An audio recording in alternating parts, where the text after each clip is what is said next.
Olá, estou aqui para falar sobre um assunto polêmico entre os consumidores, perigo físico em alimentos. O perigo físico é aquele que vai causar uma repulsa no consumidor. Por quê? Porque ele é um perigo visível, a gente enxerga no alimento. Tá? Quem são esses perigos que a gente enxerga e que podem estar presentes nos alimentos? Objetos estranhos a eles, né? Pedaço de vidro, prego, parafuso, um papel de bala, um pedaço de osso, um fragmento de osso, fragmentos de insetos, asas, patas, pelo de roedor, cabelo e uma infinidade de outros perigos que podem estar presentes. Mas aí você pode me perguntar, mas isso pode? Isso pode estar presente no alimento? A Anvisa, que é a Agência Nacional de Vigilância Sanitária, nos diz o seguinte, nos diz que sim, mas em partes. Como assim em partes? Então, os fragmentos de insetos, pelos de roedores, eles podem conter nos alimentos, in natura ou industrializados, processados, principalmente os à base de frutas e hortaliças. Por quê? Porque eles fazem parte do processo de produção, eles estão presentes, né? Pensa uma larva, um inseto, ele está junto com a fruta, está junto com a hortaliça e pode ser levado para dentro da indústria de forma invisível. A gente não vai enxergar e não vai conseguir tirar ele. Então ele pode conter, ele vai poder aparecer lá no produto final. Um exemplo que eu posso dar e que a gente não se dá conta é o chá, esse chá que eu estou tomando aqui. Então, o chá, ele é colhido, né, as folhas, as inflorescências, os talos são colhidos e são levados para grandes áreas com bastante circulação de ar, né, para que ele seja seco.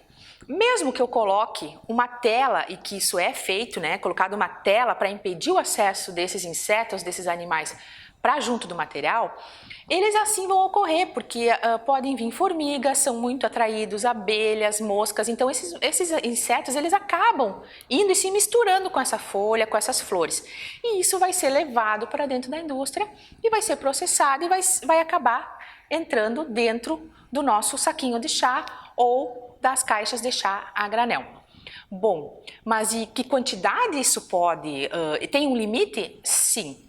A Anvisa, ela tem a legislação, a RDC número 14 de 2014, que diz o seguinte, que dá esses limites máximos. Então, ela entende que esses perigos, eles não vão causar doenças, né? Eles não são perigos causadores de infecção e intoxicação alimentar, mas eles têm um limite, eles estabelecem um limite máximo da presença deles no alimento. No caso do chá de camomila especificamente, no chá de camomila eu posso ter até 5 insetos inteiros, mortos, para cada 25 gramas ou 90 fragmentos de insetos para cada 25 gramas. Então, se eu encontrar algum inseto vivo ou fragmentos acima do que diz a legislação, então esse alimento está sim contaminado e deve ser reprocessado.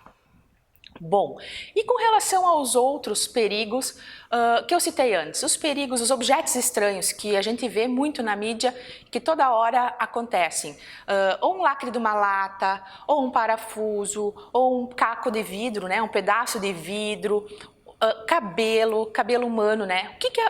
Com relação a esses perigos, esses outros tipos de perigos físicos, o que a gente sabe é que não podem estar contidos nos alimentos, eles não podem estar presentes nos alimentos.